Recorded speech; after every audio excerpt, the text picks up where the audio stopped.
right, thank you, Dennis, for all those things, reading scripture and everything you shared and prayed. Good morning. Today we're going to be looking at Matthew 25, and we'll be staying in there. Before we get into that, I'll ask you a question. Has anyone heard bad news lately? If you look online or watch the news, there are disasters, wars, and trouble of all kinds. And it can seem that the world is a dark place and getting darker. And if you look around, you can see some people predicting that the end of the world is at hand. Now, we know that we've been warned not to set dates about all that, but we do know that we are supposed to keep an eye on the signs of the times. We just saw that in the parable that Dennis read for us. So what else should we do with when we see trouble and bad news? If the end of the world is at hand, as some people say, how should we live? Well, today we'll be looking at some parables about the end times that give us some ideas about this. In Matthew 25, it's set in the middle of a whole bunch of parables and stories about the end times that Jesus told. We won't go into them all, but we'll focus on a few. We just read about the 10 virgins who were waiting, and some were wise and some were foolish and sleeping, and some were ready and some were not. So as Matthew 25 and the ones before it, each of these stories builds off the other one, it seems like. So we'll carry on. Keep in mind, we just read a parable about keeping watch and being prepared. So let's carry on in Matthew 14, verse 14, 25 verse 14. So just keep in mind, some people call this the parable of the talents. Some in the NIV it says parable of the bags of gold.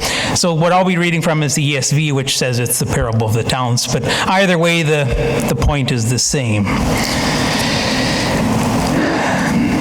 For the kingdom of heaven is like a man traveling to a far country, who called his own servants and delivered his goods to them. And to one he gave 5 talents, to another 2, and to another one, each according to his own ability. And immediately he went on his journey. These people each got a great gift. A talent in those days, if your translation reads talent, a talent in those days was a monetary unit that could be worth a lot of money. Just how much varies depending on who you consult. But the value of a talent today could be up to $400,000. So the person who got 5 talents was worth about $2 million today. They all got different amounts, but the point is they all received a significant amount to take care of and to steward. Why? The master was heading out of town, and it was time to distribute his property to his servants to take care of while he was away. And this was a typical practice in those days. The master, if he was going away, would distribute his property and his goods among his servants or slaves to take watch over while he went out of town. So what else do we learn about the master of these servants? He was also a wise man. He gave to each of his servants according to their abilities. Well, what did these servants do after the boss left town? Let's continue the story in verse 16. Then he who had received 5 talents went and traded with them, and made another 5 talents. And likewise he who had received 2 gained 2 more also. But he who had received the 1 went and dug in the ground and hid his Lord's money. And after a long time, the Lord of these servants came and settled accounts with them. The faithful servants, they were prompt. They worked with perseverance, and they were prepared and ready for the master's return. Not all the servants were this industrious, though. One servant went out, dug a hole, and hid everything he had been given. Verse 20, so he who had received 5 talents brought the other 5 talents, saying, Lord, you delivered me 5 talents. Look, I gained 5 more talents besides them. And his Lord said to him, "Well done, good and faithful servant.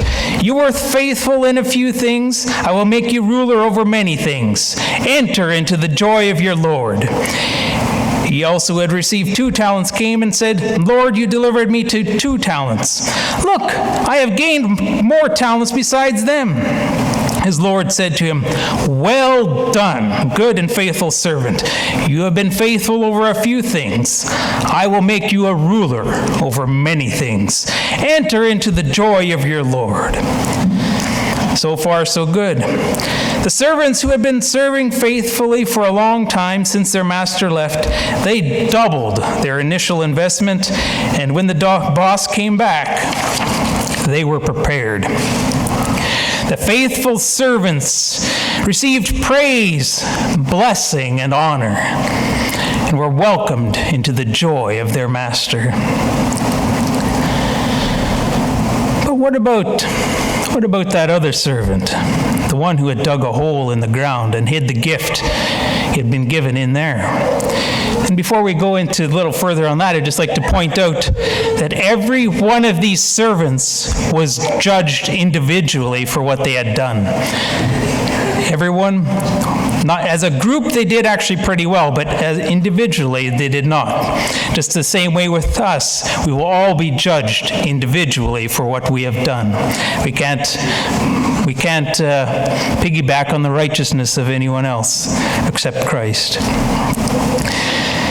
Verse 24, "Then he who had received the 1 talent came and said, 'Lord, I knew you to be a hard man, reaping where you have not sown, and gathering where you have not scattered seed. And I was afraid, and I went and hid your talent in the ground. Look, there you have what is yours.'" Well, here's a twist. We have these faithful servants who have been serving faithfully for a long time. And here's the servant who comes along and he has done nothing but bury it. He still recognized the gift was his master's. That's something, but he did nothing with it. He didn't think, he didn't work, or even try. He just made excuses. He accused his boss of being a hard man, someone who harvests where he has not planted. Was that actually true? Did his master not actually plant anything? No, his master had given him the talent to use. And he also accuses his master of not being fair, of taking off a crop where he hasn't seeded. Well, is it true that the master was unfair? This servant didn't need to put up any of his own money. Everything he had been given by his master who loved him. All this servant was expected to do was use what his master had given him. Is that really unreasonable? A question for those who are bosses in this room. What would you do with an employee who did nothing you told him to do? Then, when you confronted him, this employee said it was all your fault. I won't ask you to stand up and share these stories. Maybe we can share them after. I can think of some where that has happened. Well, what happens next? Verse 26. But his Lord answered him and said, "You wicked and lazy servant, you knew that I reap where I have not sown, and gather where I have not scattered seed.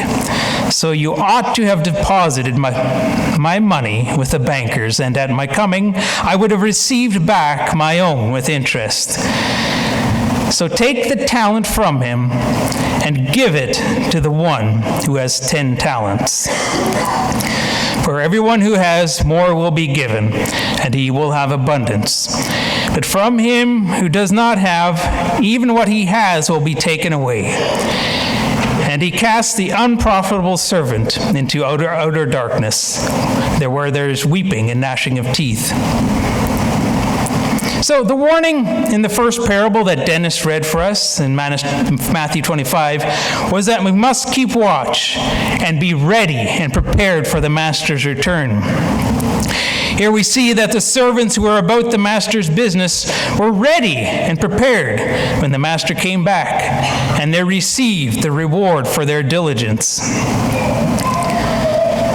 The servant who did nothing about his master's business was not ready for his master's return and received his punishment. And here we see an image of heaven and hell as well. Question: which of these servants had a better relationship with their master? The ones who accepted the talents that they had been given in love and in return showed their love for their master by investing their talents wisely, the talents that the master had given them to use? Or was it the servant who buried what his master had given him? Let's bring this story home. We have all been blessed with gifts and talents from the master. Some people are gifted singers, others are talented farmers, some are excellent teachers, others know how to cook a meal that will have people asking for seconds and thirds. Some people have been blessed financially. Others have been given hard experiences that have given them a depth of faith and character that they could have gotten in no other way. And the list of these blessings that we have been given could go on and on. The point is, everyone has received at least one gift. One gift we have all been given is time on this earth. 1 Peter 4:10 says, God has given each of you a gift from his great variety of spiritual gifts. Use them well to serve each other. And thinking back on the parable of the talents, which of these servants would we be most like? Are we keeping watch, waiting, anticipating our master's return? Our master is coming back. What will he say about how we've been using the gifts that he's given us? Do we humbly accept the gifts our master has given us in love, and in return show our love for our master by using the gifts for his glory? Or do we hide the gifts the master has given us? Have we ever made excuses for not using the talents and gifts that God has given to us? It's a hard question. And sometimes these excuses can sound like, well, if the people at church are going to be like that, I'm not going to serve there. Or if the people in town are going to behave that way, they sure can't expect anything from me. Maybe we are angry at the master himself. Maybe we think that God has been hard on us, that he hasn't been treating us fairly. Maybe he took someone we loved out of our life, or didn't give us something we wanted, something we thought we deserved. And we think to ourselves, why do those people over there get blessed and I don't? Why isn't my life better than it is? If God isn't going to do anything for me, why should I do anything to serve him? Maybe we have started to think that our master, the Lord, must be a hard man, an unfair man. Bitterness has set in, and so we don't use the gifts that the master has given us.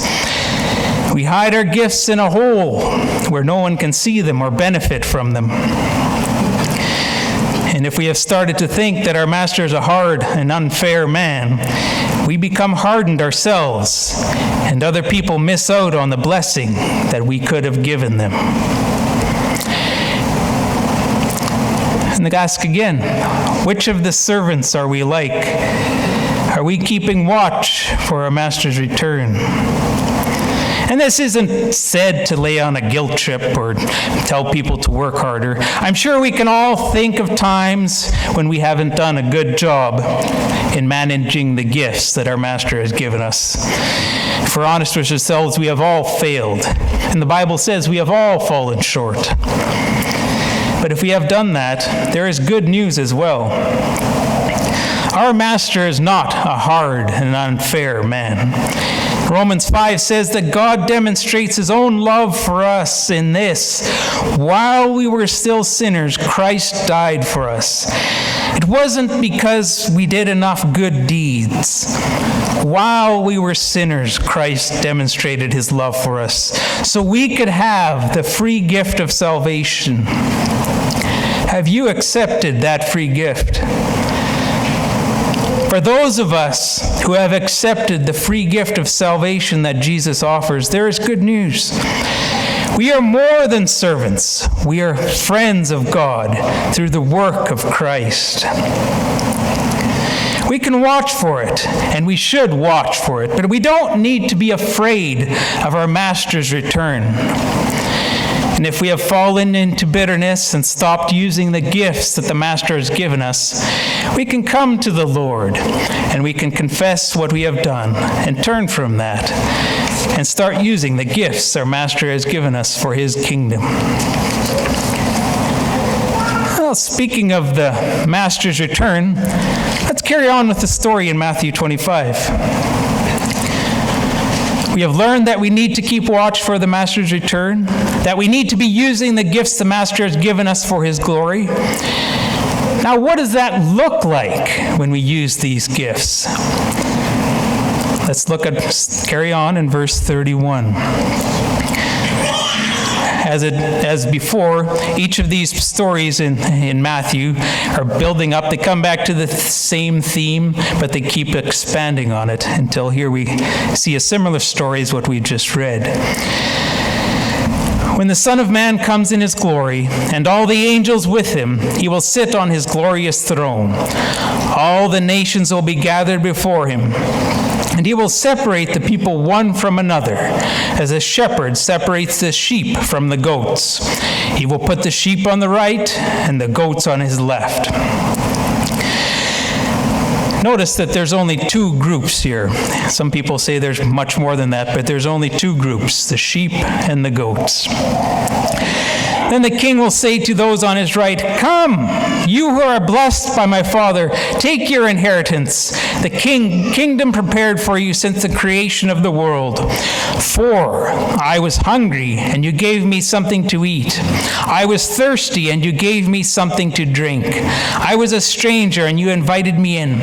I needed clothes, and you clothed me. I was sick, and you looked after me. I was in prison, and you came to visit me." Then the righteous will answer him, "Lord, when did we see you hungry and feed you, or thirsty and give you something to drink? When did we see you a stranger and invite you in, or needing clothes and clothe you? When did we see you in prison and go and visit you?" Then the king will reply, "Truly I tell you, whatever you did for one of these least of these brothers and sisters of mine, you did it for me." Then he will say to those on his left, "Depart from me, you who are cursed, into the eternal fire, prepared for the devil and his angels. For I was hungry, and you gave me nothing to eat. I was thirsty, and you gave me nothing to drink. I was a stranger, and you did not invite me in. I needed clothes, and you did not clothe me. I was sick and in prison, and you did not look after me." And they will answer, "Lord, when did we see you hungry or thirsty or stranger or needing clothes or sick and in prison and did not help you?" And he will reply, "Truly I tell you, whatever you did not do for one of the least of these, you did not do for me." Then they will go away into eternal punishment, but the righteous to eternal life. And here, like I said, this is a similar kind of story as the last one, where the master is away and then he comes back and passes judgment on what people have done or left undone. And notice that the righteous servants aren't the ones who lived for themselves. The righteous servants are the ones who use their gifts and talents to serve others. Not just any others, the people in prison, the hungry and thirsty, the people needing a place to stay, and the sick and the needy. And does this all mean that we're saved by good works? No, that doesn't mean that. Does that mean that we all, every time we serve someone sick, then we get a check mark, or every time we go to church, we get a check mark, and if we get enough check marks, then we can get in? No, that does not mean that we are saved by all the good things we do. What it means is that Jesus said, "By their fruits you will know them." And if we see an apple on a tree, we don't usually think, "Oh, look, there's a ragweed that tried really hard and now there's apples on there." When we see apples on the tree, we know, look, oh, there's an apple tree. It bared apples, so it's an apple tree. And we know this. And when we see consistent Christ-like behavior, it's natural to think, oh, look, there's a follower of Christ. Because when we accept Christ, His Spirit enters us and changes us and renews us inside. And as we are changed in our thinking and renewed in our minds and what we are, from living water springs up from within, and our actions reveal to the world what we are.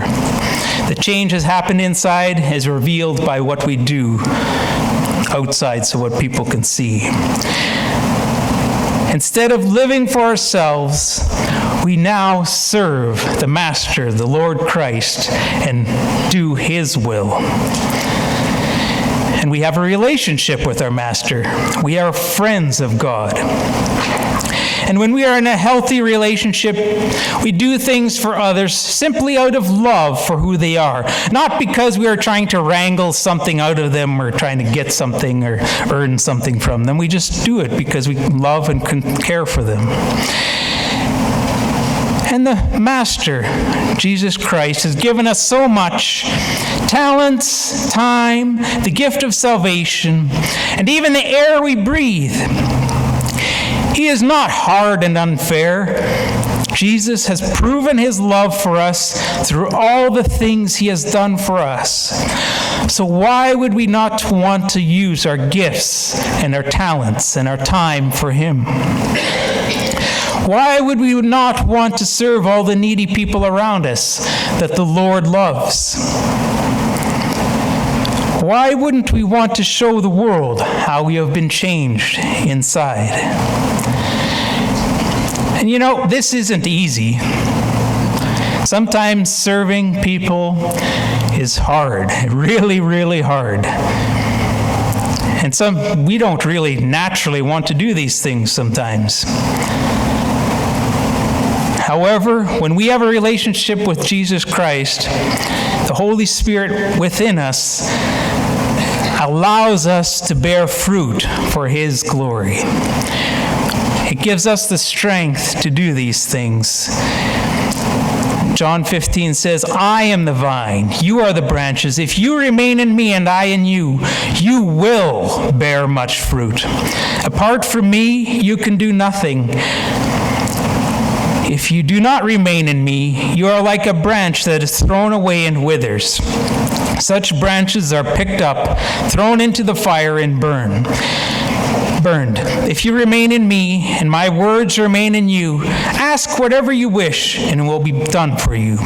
This is to my Father's glory, that you bear much fruit, showing yourselves to be my disciples."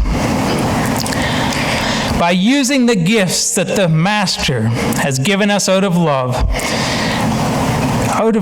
for the Master, we reveal the truth that we are actually disciples. We reveal Christ working in us, that we are followers and disciples of Him. It's not the works that save us. We are saved, changed within, And as we are changed, we naturally produce these good works as a gift and offering of worship to God. So, with that said, the title of my sermon was, Jesus is coming. What do we do? Well, we can keep watch and wait for our Master's return. We can accept the gifts of all the things he has given us. It's different for everyone here. Some are in positions of authority. Some have different talents in doing different things. Some are blessed financially. We can use these gifts for his kingdom to serve others and as a sign of our love for God. And if someone here today hasn't accepted Christ and is afraid of his return and being punished, there's good news for that too. Today you can accept the free gift of salvation that Jesus offers you and follow him and use your gifts and talents for his glory and to build his kingdom. And if someone has accepted Christ but has fallen into bitterness and stopped using the gifts that God has given them, today can be a day of change, a day to leave behind all the bitterness and excuses and instead embrace all that the Master has given you. Live in forgiveness and start using these gifts for the Master's glory. You know, it's easy to let bad news that we hear on the news and online and wherever, it's easy to let that all discourage us. And it's easy to let fear drain the life from our days. But we were created for more than that. We were created to live for more, far more than ourselves. When we have a relationship with the Master, one that is based on love, our own lives benefit, and those around us benefit as well. So if the world seems to be dark and getting darker, Matthew 5 has a prescription for that. Matthew chapter 5:14 says, "You are the light of the world. A town built on a hill cannot be hidden. Neither do people light a lamp and put it under a bowl. Instead, they put it on its stand, and it gives light to everyone in the house. In the same way, let your light shine before others, that they may see your good deeds and glorify your Father in heaven." This week, I would encourage all of you to consider how you can best use the gifts that the Master has given you to help light up this dark world. Deidre?